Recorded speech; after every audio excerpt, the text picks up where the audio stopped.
though, so that's all right. No worries. So good afternoon. My name is Brandy. I'm with DaVinci Laboratories. And before we get started today, I just wanted to go over a few housekeeping items. I will be keeping everyone on mute so we don't disrupt the presentation, but please use the chat feature that's available for any and all questions, as we will have time at the end for Q&A. Just for attending today, I would love to send you a copy of Dr. Taz's book, Superwoman RX, where you can discover the secrets to lasting health.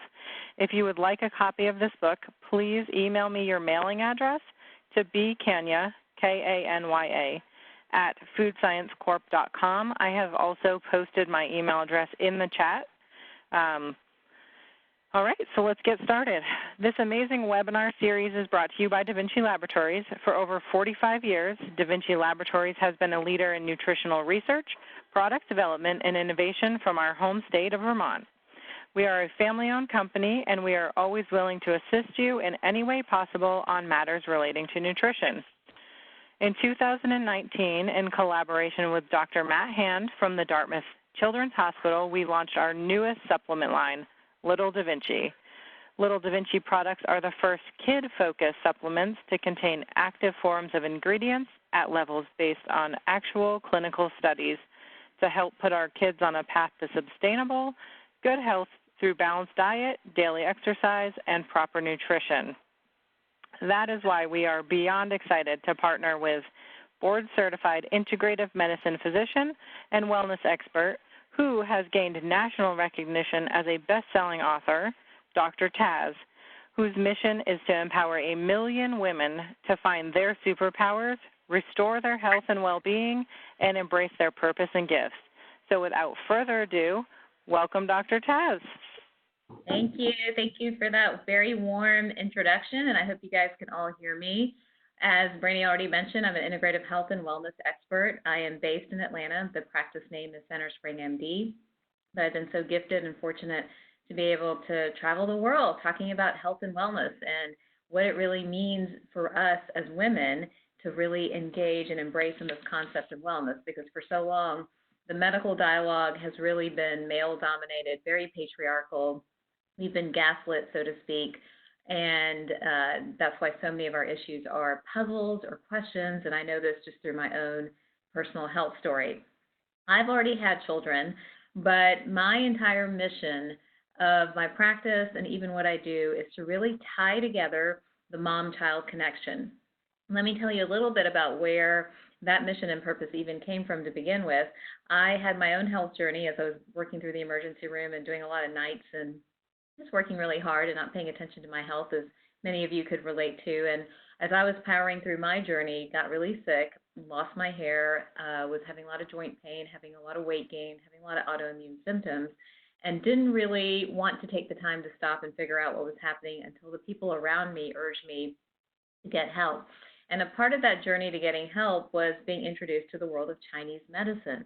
And in Chinese medicine, not only did they help me, but they stressed so emphatically the concept that you never treat a woman separately from her child, and you never treat a child separately from the woman. They were a synergistic unit that was so integral to each other's health, but even more so integral to the health of the whole entire family, and then that in turn bled out into a community. So I'm pretty passionate about this mission, and I continue to try to preach to women how that connection is so important and how we can't be our best selves until we really look at the unit as a whole. So today we're going to talk about your uterus. What a fun topic. So we're going to talk all about your uterus and how your uterus may be one of the most overlooked important organs that exists out there today, especially if you're in the early stages of thinking about a family or planning for a family. And for anybody joining in like me or even Brandy, where we've already had our children, the conversation about your uterus may no longer be about preconception, but is still important to pay attention to its health. And we'll try to tie all this together in just a minute. Unfortunately today, the uterus has turned out to be one of the most toxic environments. What we are understanding is that for so many women trying to get pregnant, there's first a long winding road of getting pregnant, but then there's also the understanding that once you're pregnant, all may not go as planned, and oftentimes our children are being born with handicaps and disabilities that we never saw in previous generations. You just have to look to the sort of the climbing rate of autism to understand that that's a fact. It's rooted in reality. It's not an over-exaggeration. Or look at pediatrics today. Pediatrics today is peppered with really diseases of autoimmunity and inflammation, things like asthma, eczema, allergies, sensory issues, more and more children with ADD and ADHD. So the entire environment and landscape of getting pregnant, having a child, trying to do the right thing by that child, and then dealing with their issues as they grow and develop, it's all connected, exactly as they predicted in Chinese medicine. And the uterus, which is now one of the most toxic areas of our bodies, has become a part of that conversation. Here's what we know today. We already know that there are certain things we should be avoiding, right, when we're thinking about having a family or getting pregnant. We know, for example, that we shouldn't be smoking, that cuts off oxygen supply to all our cells. We know that alcohol creates things like fetal alcohol syndrome, deprives and depletes us of essential nutrients and vitamins, and doesn't create an optimal environment for pregnancy or for the fetus. We know that there's certain medications we simply cannot take. In fact, as physicians, we've all been trained for such a long period of time to know the categories of every drug that we ever prescribe, and they're pregnancy categories. And hopefully you guys all already know these, right? There's category A, B, C, or D. We usually never prescribe a drug that's in category C or D to somebody who's pregnant or in the early stages of pregnancy, because many of those drugs are teratogens. Oh, we can't hear. Everybody else hear me? I get my volume up. Hang on, I'm checking volume. 2 seconds. Now you can hear me? Okay, perfect. Everyone can hear me. All right, let me keep going. What did I just do? Sorry.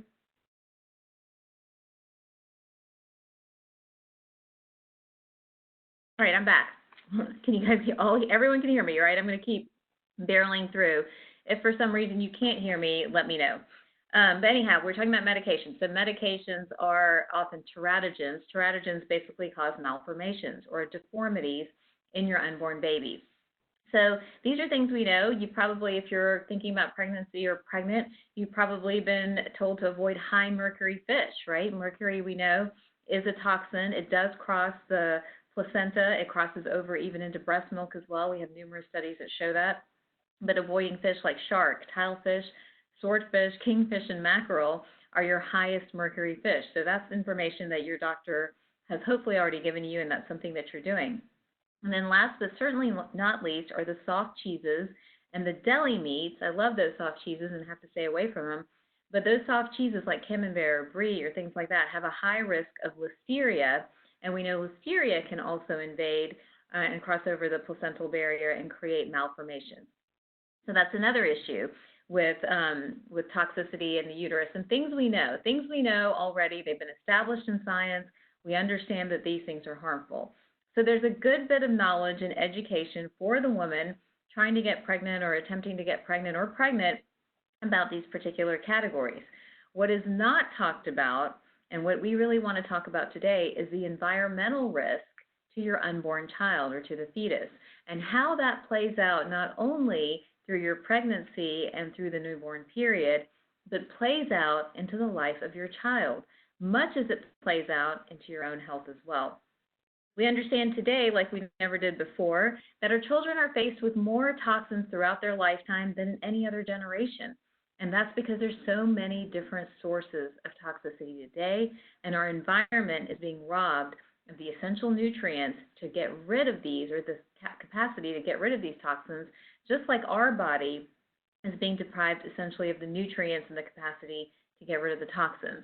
So we have this very symbiotic relationship between us and our environment, between our uterus and us, and that triangle in turn creates an opportunity for toxicity to take hold and really affect the outcomes for our kids. One of the biggest things today is that environmental load comes not just from one place. Think back 100 years ago, at least our soil was still intact and was rich in nutrients and good supply. Our air was pretty good for the most part, and our water, not so bad. What we're dealing with today, though, because of the industrialization of our culture, everything from manufacturing to food processing to air travel to our indoor, everything we use indoors like carpets and rugs and paint. All of that is exposing us to a level of toxicity that is unprecedented. And here are the different classes of these toxins, and many of them function in different ways to disrupt our chemistry. And we're going to try to break it down in just a minute. But we have parabens, and many of you may have heard of parabens. All you have to do, I don't have anything right by me, but all you have to do is pick up any bottle of lotion, soap, cosmetics, food like a jelly or a jam or a packaged good, and you'll see somebody in the family of parabens there. You may see methylparaben, propylparaben, depending on what it is.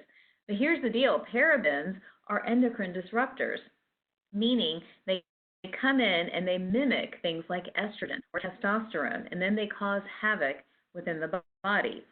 Parabens today we know are responsible for a lot of the hormone disruptions that we see in women. They're responsible for the early puberty that we see in our young girls and in some of our boys. Have you guys seen some of the boys walking around today that have more fat deposition around the chest area, man boobs as some of them would call it? But a lot of those, again, are the estrogenic activity, let me say that 5 times, the estrogenic activity of parabens, which are everywhere.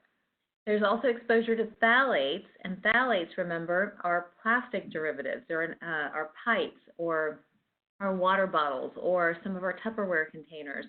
They help things bend. They help things get malleable and soft. Phthalates are also a risk. VOX, or volatile organic compounds, these are emitting in our air and in our environment.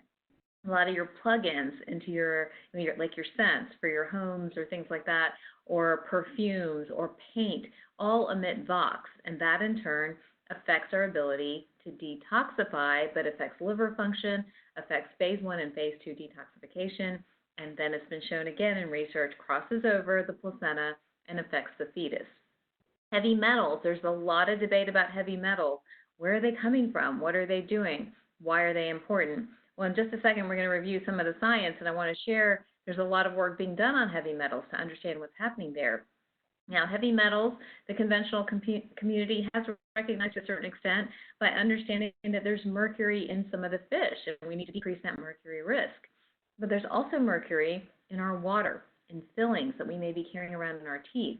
And sometimes it's the slow amount of mercury or lead or arsenic or some of these other metals that you're getting exposed to because of the way our pipes are or our water system is.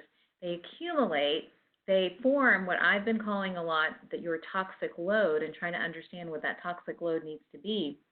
And then there's a tipping point where your own innate capacity for detoxification can no longer take it, and then in turn it's circulating in your bloodstream or in your body, and then if you're pregnant or conceiving, it's passing through to the fetus.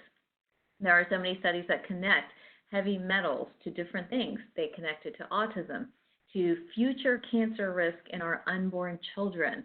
To me, that was the most disturbing and the most scary, that we're influencing whether our kids have cancer by the amount of toxicity that we're carrying around when we're conceiving or even thinking about getting pregnant. Organophosphates are also related to VOX, and again, these are chemicals in our day-to-day environment, in our paints and our rugs. Again, these are things I typically think of as being emitted into the air. So you're inhaling them when you go outside. Sometimes there's indoor house pollution too, so you're inhaling them in your environment as well. So those are probably the most common classes of toxins that you'll hear talked about. You'll hear marketed, like something's paraben-free or heavy metal-free or things like that. But the ones that we know the most about, quite honestly, and the ones that maybe we can be actionable about and search a screen. Now, as we look at these classes of toxins, we have to understand the implication for adult health just as much as we have to understand the implication for our children's health or pediatric health. When it comes to adult health, with parabens, there has been just, many of you may already know this if you've been in the fertility world, an escalation of something called PCOS or polycystic ovarian syndrome. PCOS, I firmly believe, is a story about toxicity and a story about how an accumulated environmental burden overwhelms the body's innate detox capacity and creates a hormone imbalance that women are not able to manage. And that hormone imbalance, in turn, looks like acne, hair loss, many of the things that I told you that I dealt with over time. In addition, I think that parabens and phthalates are responsible for the increasing breast cancer risk. And the reason for that is many of these toxins are, again, estrogenic. So they drive up our storage of endogenous estrogen. You're walking around and you might not even know it with a very high estrone level or very sluggish liver function. These are things that we'll test in practice. And when we see that, we know that the patient needs to be detoxed because those high levels in turn, should that patient get pregnant, will be transmitted on to the fetus. Now, a lot of that it implicates fetal health, but remember it's implicating your health as well too, because you don't want to have higher risk of autoimmune disease and breast cancer and neurocognitive issues that are widespread today. Heavy metals, same story. In so many people, heavy metals will trigger thyroid dysfunction. And we're seeing that over and over again with women where we will find, either accidentally or intentionally, high levels of mercury in their system. And what we're understanding is that the mercury will directly affect the thyroid. You'll see thyroid function plummet, and then a host of other hormones start to get off track and start to not do what they're supposed to do. This impacts men as well. Male infertility is at an all-time high. Men are having, at younger and younger ages, having more issues with low testosterone, low libido. This is a toxicity problem because we know with testosterone and DHEA, it's being directly impacted by things like heavy metals and by declining gut and liver function. And you'll hear me say a lot about that today. Organophosphate, same thing, implicating women's health in so many different ways. Again, through cancer, autoimmunity, anxiety, and depression. We haven't talked too much about toxicity in mental health, but there's an escalating number of mental health conditions today. OCD, schizophrenia, bipolar disorder, anxiety and depression, as we've already mentioned. Again, while it's not the entire story, a lot of the story plays into toxicity, because what do toxins do? They disrupt the gut, and as they disrupt the gut, they disrupt the liver, and they change the entire biochemical landscape of the body, creating conditions that are associated with mental health. Now, this is mirrored completely in our children as well. In our children, we have escalating levels of anxiety, depression, autoimmunity, inflammation, even an increasing cancer rate amongst children than we've ever seen before. So just as we as adults are having issues with our health, we're seeing the same mirror in our children, but the names are different, the conditions are different, and the treatments are different. Now remember, we have multiple sources of these toxins. It's everywhere from our hair, our skin. Next slide, I'm sorry guys.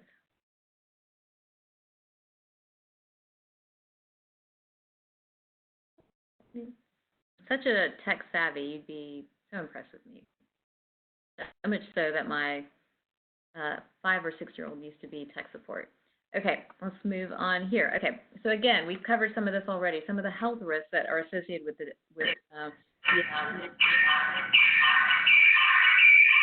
what these toxins are actually doing. Here's what they're actually impacting, whether it's an adult, and they're indirectly impacting the fetus.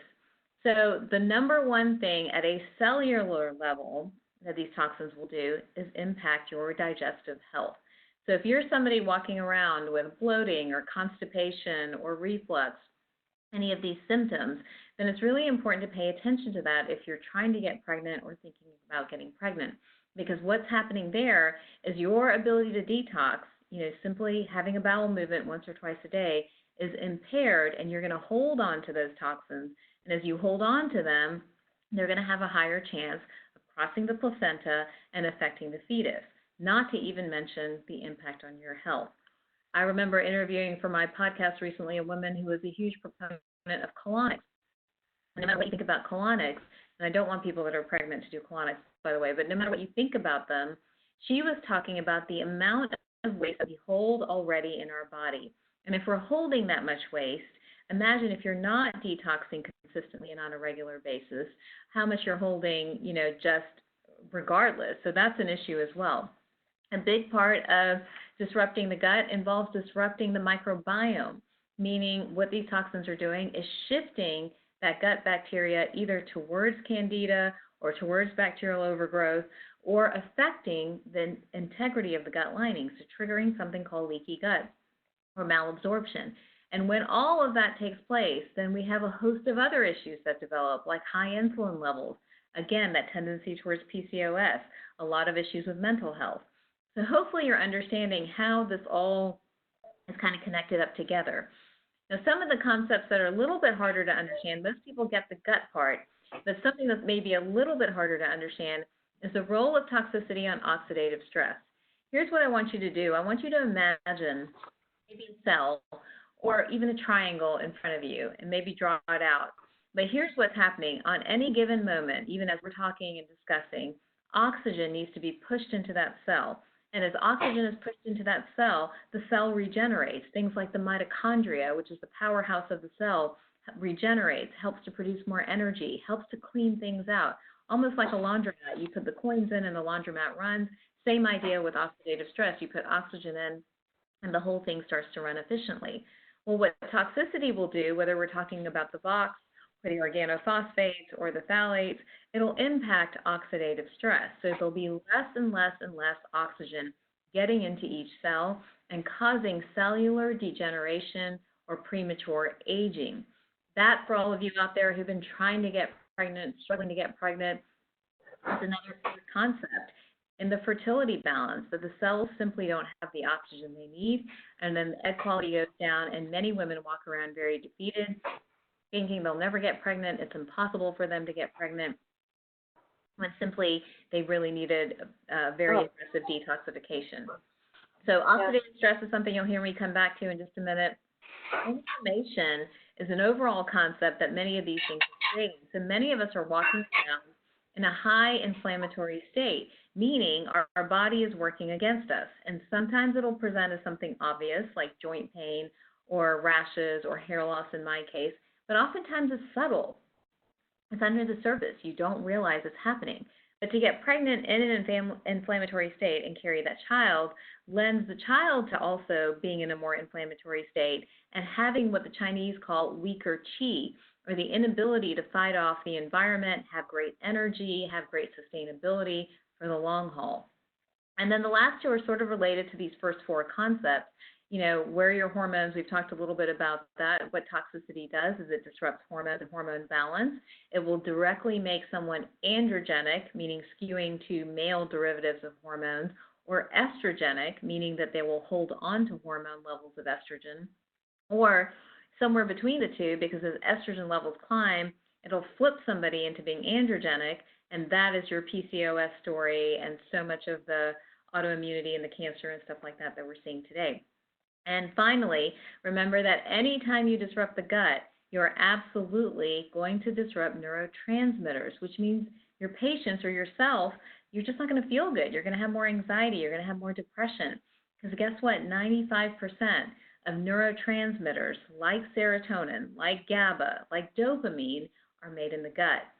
So the minute we disrupt the gut, then we disrupt how we feel. We don't feel good. That's why so many of my patients, after working with us for a period of time, will be like, my entire perspective has changed. My entire vision has changed. My intuition has changed, because that gut-brain connection is incredibly powerful. And that's why I have the mission I have, because I know that when we put all the pieces of this together, whether it's for a woman or a child or a family, you create sort of a power prescription that is impossible to replicate in terms of doing it any other way. All right, so where are our toxins coming from? What is happening here? So you probably already know the answer because I've given it to you, quite honestly. But again, we have an incredibly polluted environment. We have a food manufacturing sort of system that, you know, where there's just a lot of convenience foods, a lot of processed foods. So that's our place to find the dyes, the parabens, many of these preservatives that we're talking about, excitotoxins like MSG that in turn affect the way we feel, but have been also shown to cross the placental barrier and also even cross over into breast milk. Water, because now we're understanding that even though we filter our water and we have clean water, that water often traverses pipes through which metals are leached, but our filtration systems in most cities and in most towns doesn't filter out the heavy metals. So that's where sort of the surprise mercury levels are coming from, or lead or arsenic or any of these things that you're hearing about. air pollution, and that can be outdoor air pollution, again, coming from our environment, exhaust fumes, manufacturing facilities, so many other places. I didn't even talk about with water, how the runoff from pharmaceuticals is in our water today and then affecting kind of our overall capacity to detox. So these are places where a lot of our toxins today are coming from. Body care, again, pay attention to your hair products, your makeup, your body lotions, all of them high, if you're not choosing specific brands, very high in things like parabens and phthalates, because that becomes or makes them softer and more malleable. And I think indoor air pollution is something we need to be more and more aware of as we're moving forward, because we understand today that indoor air pollution in turn is a source of toxicity too. So I mentioned those little Glade plugins, but scents in your environment, I think that perfumes, candles, off-gassing from rugs or from paint or things like that, these are all things that contribute to your indoor air toxicity. We're going to talk through a plan for all of that in just a second. I want to make sure we understand some of the science. This is always interesting to review, just in case you're curious, about what's happening there. So I've got a couple of different articles. I'm just going to touch on each of them very lightly, but this one is from Chemosphere, and it's a September 2019 article that's talking about the effect of endocrine disrupting chemicals on placement of the placenta. So there's been a lot of work on what happens to the fetus, but we're finding that these toxins directly affect how the placenta sort of or implants within the uterus. And there's different reasons for that. They're saying that these endocrine disrupting chemicals can be released from a variety of products. I'm reading directly. They can be released from plasticizers, pesticides, and retardants. They play a role in the development and the dysfunction of the placenta. And again, they looked at animal models, and the idea here was that all of these endocrine disrupting chemicals, are crossing the membrane and causing genetic and epigenetic changes that lead to changes in the cell viability, meaning how well the cells within that placenta can live. So this study is connecting endocrine disrupting chemicals like parabens and phthalates directly to placentation. Probably can't say that right. This one I thought was interesting as well. Maternal exposure causes mitochondrial dysfunction in the brain, the liver, and the heart. And this is an explanation of how organophosphate-induced toxicity affects how we think and how we feel. The mitochondria, remember, are powerhouse cells in each particular cell, and they're directly inherited from the mother. And I did a whole TED Talk on this about how the mitochondria are so powerful, and they don't get diluted over generations. So those mitochondria you're carrying with you, not just for today, but you're passing on for tomorrow as well. Essentially, this talked about that mitochondrial dysfunction can be induced by these organophosphates in the liver, heart, and brain, leading to developmental toxicity and abnormalities in tissue. And this was in the journal Environmental Toxicology. This is also a 2019 journal study. And it's interesting, in 2019, there have been a lot more studies, and I find that really fascinating. Now, this is one connecting autism to heavy metals, and that's one you may have heard or seen before. But again, what we're talking about in this particular study from Molecular Autism, also 2019, January of 2019, is talking about how evidence has indicated that non-inherited factors like exposure to environmental pollutants are associated with neurodevelopmental disorders like autism spectrum disorder. Studies report that endocrine disrupting chemicals, including polychlorinated biphenyls, organophosphates, and metals, have an adverse effect on fetal development. What the study was trying to do is understand the levels of some of these toxins in amniotic fluid, and what they found that there is a presence of heavy metals in amniotic fluid, and it does indeed cross the placenta. What there's confusion about is how much of that is directly linked again to autism, but this study was interesting to me because it's connecting the levels of these toxins in amniotic fluid to hormones and really showing how these toxins are modulating what hormones are doing within the body and how hormones and toxins work together. They're almost in a collaboration or a partnership, so to speak, for expression of whatever you're seeing. So again, scary stuff where toxins and hormones essentially work together, and they can trigger and then cross over the placenta and affect fetal development. All right, this one is interesting as well. One more journal article. This is in BMC Medical, April of 2019.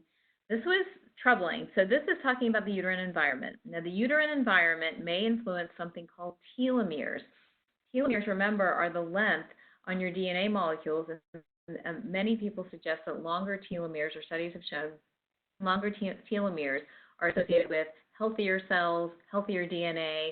The shorter the telomere, you're sort of expediting aging, you're sort of on that aging spectrum, driving faster down that road. But here we're finding for the first time, I always think about telomeres in relationship to how we age, but it also has a relationship to the health of our babies and the health of, or the uterine environment. So the uterine environment influences telomere length at birth, which is essential for cellular function, aging, and disease susceptibility over the lifespan. What we don't understand is the impact of chemicals on early life telomeres. So this particular study wanted to look at toxic metals on telomere length in maternal blood, cord blood, and the placenta, as well as the modifying effects of pro-oxidants. So they also try to give selenium and zinc and some of these other things to see if they can modulate the length of the telomeres in utero. Here's what the conclusion was. The conclusion of this particular study was elevated exposure to heavy metals, to boron, to lithium, to arsenic, antimony, and mercury was associated with changes in maternal and newborn telomeres, and that the antioxidants they were not able to show made that big of a difference. So what they're essentially saying is that these toxins are influencing telomere length, and by influencing telomere length and then crossing the placenta and being present in amniotic fluid, they're influencing the health of our first in utero child, the fetus, the child, and then how the child progresses throughout their adulthood. So powerful stuff, and certainly an argument for why we really have to pay attention to the load of toxins. So all of that to say, if you don't want to remember any of the science, it's too much mumbo jumbo, here's what you need to remember. These are the implications of toxicity for your unborn child, for fetal health. There's increased neurotoxicity. Think sensory processing disorders, autism, anxiety, depression, mental health. Why? Because toxins disrupt the gut-brain barrier. And toxins do travel across the placenta, across amniotic fluid, they're in cord blood, they're in breast milk, and so this is what they mean for your child. Poor gut function. So I started this lecture talking about all the autoimmunity that we've been seeing today in terms of asthma, eczema, different pediatric autoimmune disorders.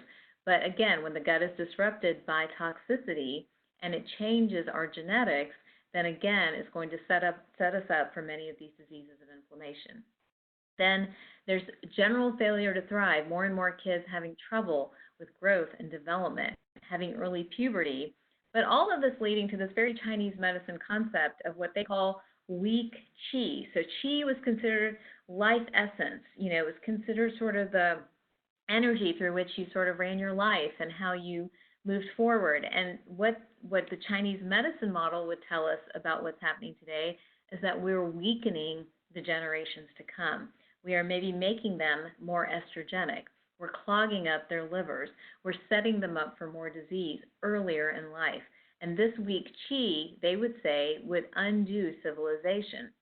So they would focus a lot in their language and in their methodology on building qi. And building qi was not just about acupuncture or cupping or any of these things that you've seen that seem so esoteric, but it was very much about restoring gut function, restoring nutrient balance, healing the brain, healing the body.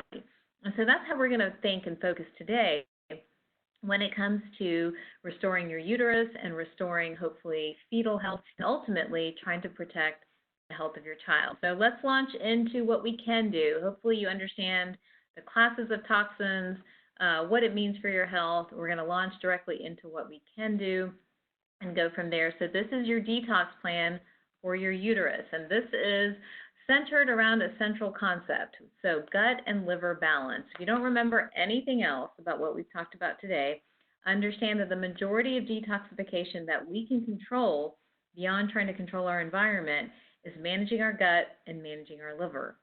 In the liver are two phases of detoxification. There's phase 1 and phase 2 detoxification. And it runs very much like a factory where something comes in, it gets packaged up. Phase 1 detoxification gets presented over to the liver, gets packaged up again, that goes over to the gut, gets excreted, or enters the bloodstream, one of the two. So a lot of this increased environmental exposure, increased toxic exposure, seeing things in amniotic fluid or things crossing the placenta, if we, even before we get pregnant, both us and our partners can think about cleaning up the gut and cleaning up liver, we've made miles of progress in a short period of time. So what does it mean to have a gut and liver balance, to really bring these two key detox organs to where they're optimized? So optimizing gut function means a couple of different things to me. Number one is finding the right diet for you. And that's a very variable conversation, and it's different for everyone, quite honestly. But there's some general rules you can follow if you've not had the opportunity to do food allergy testing or food intolerance testing. One is follow an anti-inflammatory diet. We know, for example, that gluten and dairy, soy, sugar, alcohol, these are all heavy, heavy toxins. They really impact the ability for the gut to function efficiently, and they impact the ability for the liver to detox appropriately. So one of the first things you might want to do before even thinking about getting pregnant is get the stuff out of your diet for a period of at least 90 days. So that, again, is gluten, dairy, soy, sugar, and alcohol. So to me, those are the critical, those guys need to go, those 5. What needs to come back in is a lot more healthy fat, organic, plant-based foods. Again, we want to have cleaner foods through this period of kind of cleaning up your uterus. Again, eating foods on the perimeter, not eating foods in the center of the grocery store, which may have more of those parabens that we've talked about a lot today. So really cleaning up your diet in general and identifying the foods that you simply cannot eat or cannot digest well, and maybe crashing the entire digestive system. I think the next thing to do when you're thinking about the gut is to really look at your bowel habits. You should be having complete bowel movements, at least 1 per day, if not even 2. And if you're not, you need to go back to your diet and evaluate why that might be happening, or analyze kind of what your gut bacteria is doing. You might have too much candida in your system, or you might not have enough digestive enzymes to help you break those foods down. That leads to balancing the microbiome. This one's harder to do on your own. I feel like it's a little bit tougher, but taking a good probiotic to suppress candida and to help balance the general population of bacteria in your gut is very helpful. So maybe adding a probiotic in is one way to do it, and then getting some help from a doctor, like an integrative doctor or functional doctor, to help you analyze that might be a second approach. Chinese medicine provides a super handy tool, and I don't know if we did it last night, but take a moment to stick out your tongue. It's hard for me to do it and talk at the same time, but take a hard look at your tongue in the mirror and pay attention to things like the color and the coating and the ridging of your tongue. If the middle of your tongue is thick, coated, and it's very white, you might have candida. If it's thick and coated but very yellow, you're probably eating a food that you don't digest very well. If you have a lot of ridging on the sides, in Chinese medicine, they would say that's gallbladder dysfunction, meaning you're somebody who shouldn't be on a lot of red meat or dairy, and you have trouble digesting fat. So digestive enzyme with your meals to help you break those fats down so those healthy fats can do what they're supposed to do. If your tongue, on the other hand, is more purplish in color, has like a purple or dusky hue to it, then that in turn is a sign that your liver is very weak. And liver meridian issues in Chinese medicine were taken really seriously. So they would do liver detoxes, liver supporting herbs like dandelion root or milk thistle to help cleanse the liver. Again, think of a overstuffed laundry bag to help open up, cleanse the liver, and get rid of that stuff. So that's talking about your gut in a little bit more detail. Now, another part of gut-liver balance is getting into genetics to a certain extent. We've talked about alcohol, we've talked about the quality of your food, we've talked about plant-based food and looking at food quality, but let's talk genetics for just a second, because there are genetics that sort of lend themselves to your capacity to detoxify.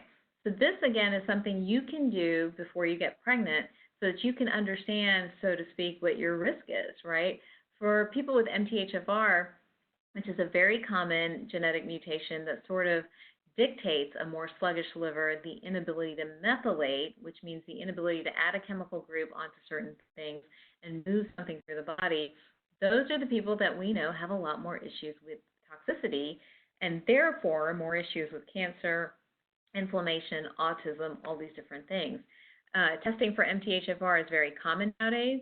It's something you can do. It does go through even regular insurances as well, but that's something that I highly recommend, and in our practice, we're trying to screen for that early on, either in a newborn's life or in the parents, so that we understand what this particular child is going to be like with things like vaccinations or medications or things like that. They may need a different approach because of their epigenetics.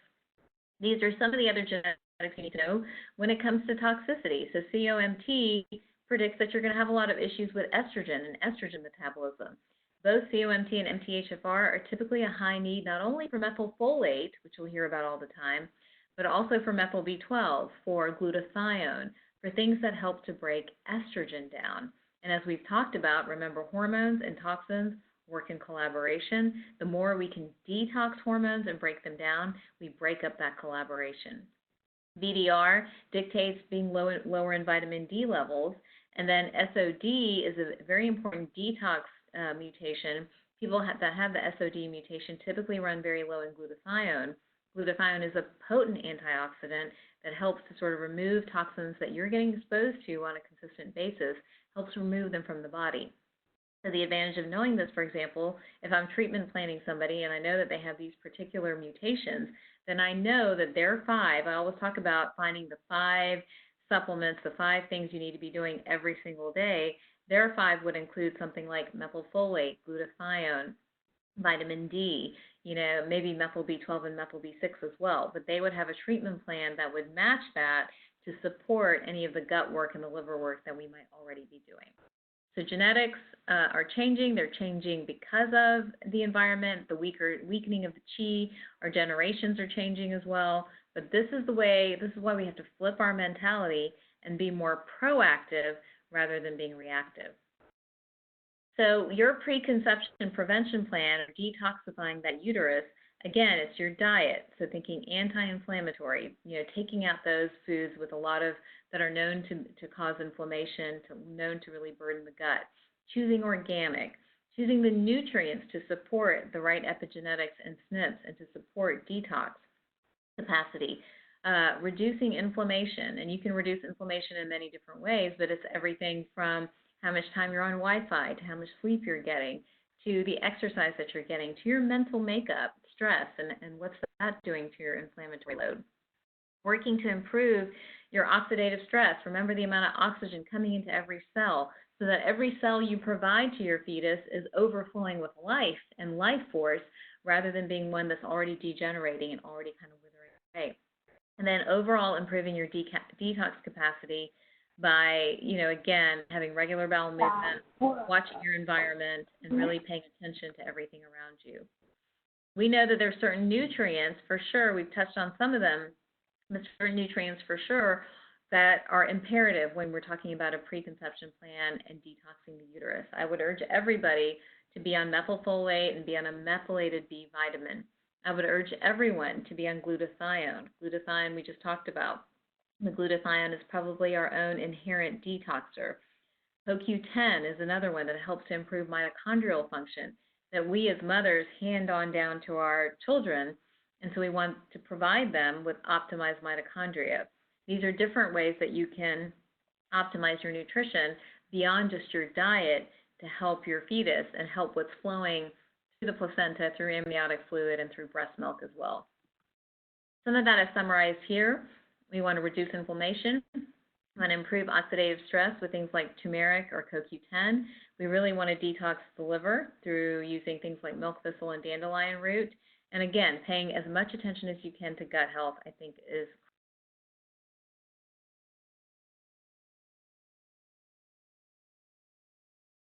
toxicity lower helps you to improve outcomes for yourself and your own personal health, but then also ultimately helps the health of your fetus and your unborn child and even their health outcomes in the future.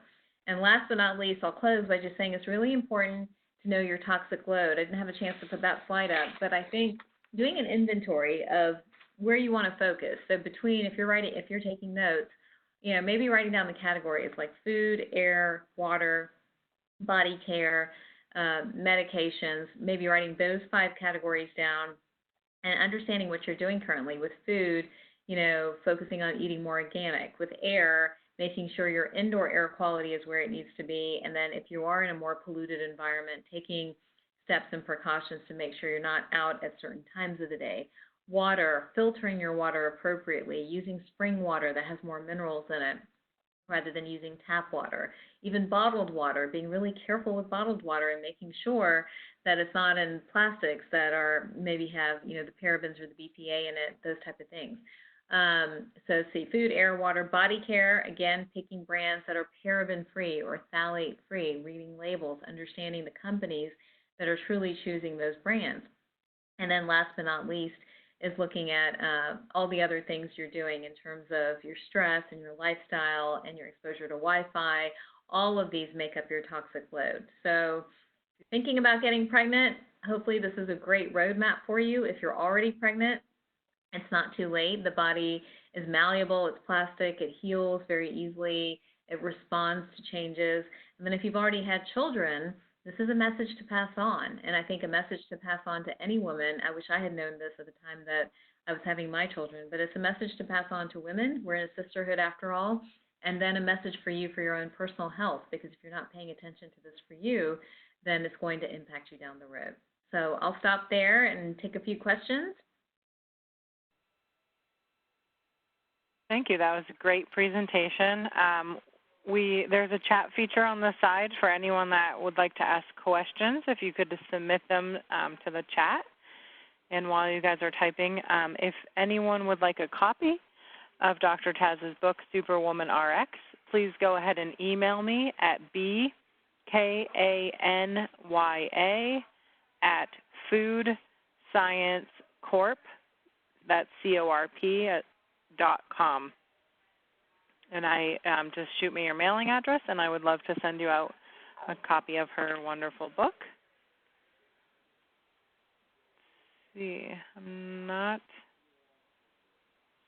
seeing questions here, but I loved how you talked about that, even if you've had children, that it's not too late.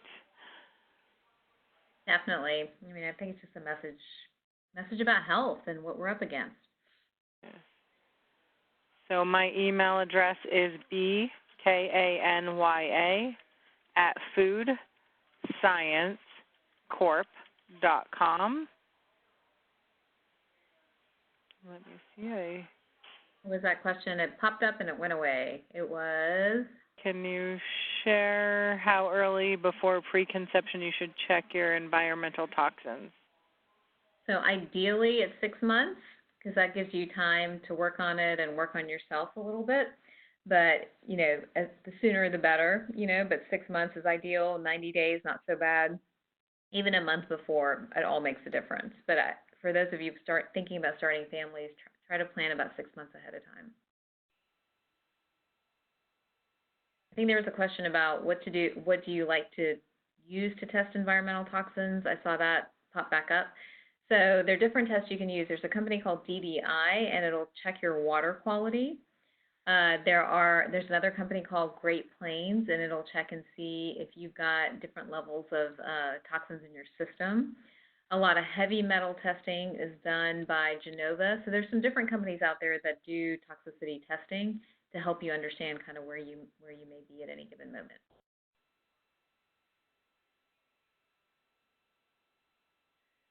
And then we do have a question that says, is there any good mitochondria products that DaVinci has? Of course there is.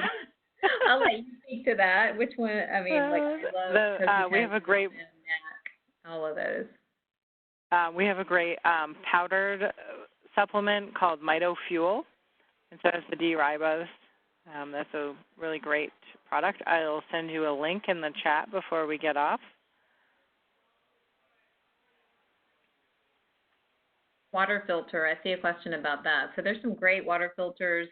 I think the first is to know what we're filtering out. So test your water to make sure you're not someone with a high heavy metal source of water. I've been using Lipsy water, which is spring water with a lot of great minerals in it, and I promise I feel completely differently after using it. It's amazing. So you could try that. You can use the Brita filter.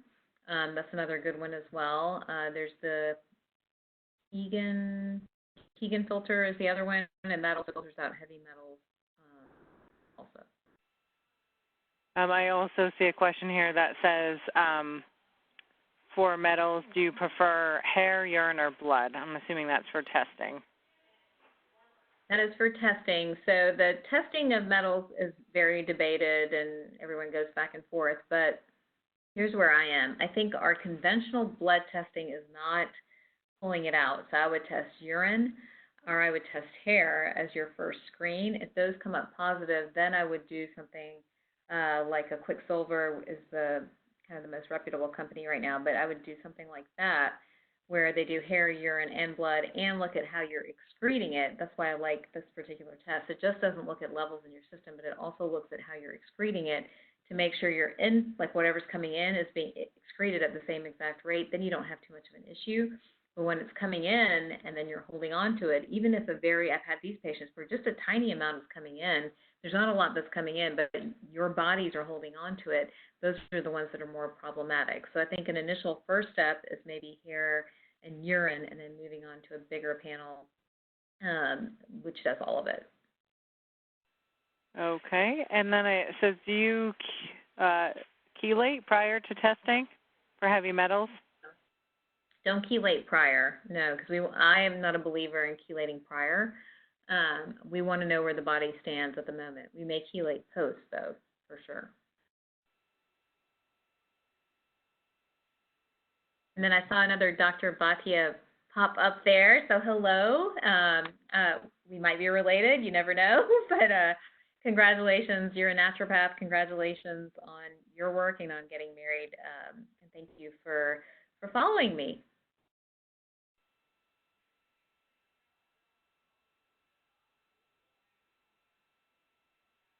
She's the one that I'll ask that last question in all fairness. You had to know it was another doctor.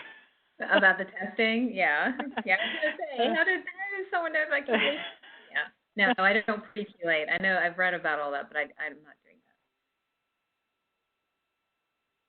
that. Okay, it looks like if anyone has any last-minute questions you want to submit, now's the time. If not, we're going to go ahead and wrap up. I did share out the products that's great for mitochondria support in the chat box. All right, well, once again, thank you so much for a wonderful webinar. For those of you, we might have a last-minute question. What was the spring water that you use? Lipsy, Lipscy. I love it. Lipsy water. Oh, okay. We have the third and final part of this webinar series coming up in December, so be sure to go ahead and register for that as well. You will get a reminder, and this recording will be emailed out to you within the next couple of days. So thank you so much for your participation, and we will see you in December. Thank you all. Looking forward to it.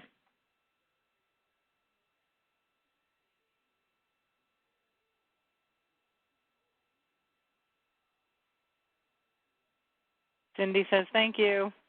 Okay, thanks, Cindy. Appreciate it.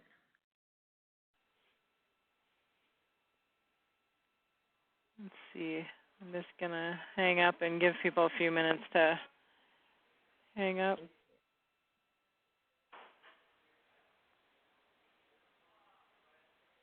Sylvie says thank you. Thank you, Sylvie. Thank you. And I have some book requests coming in. That's Good. great.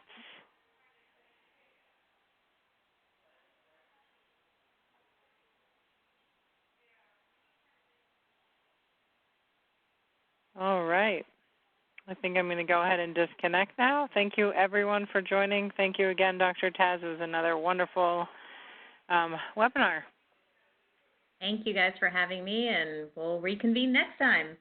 Yes. Have a nice day. All right, you too. Take care. Yep. Bye. Bye.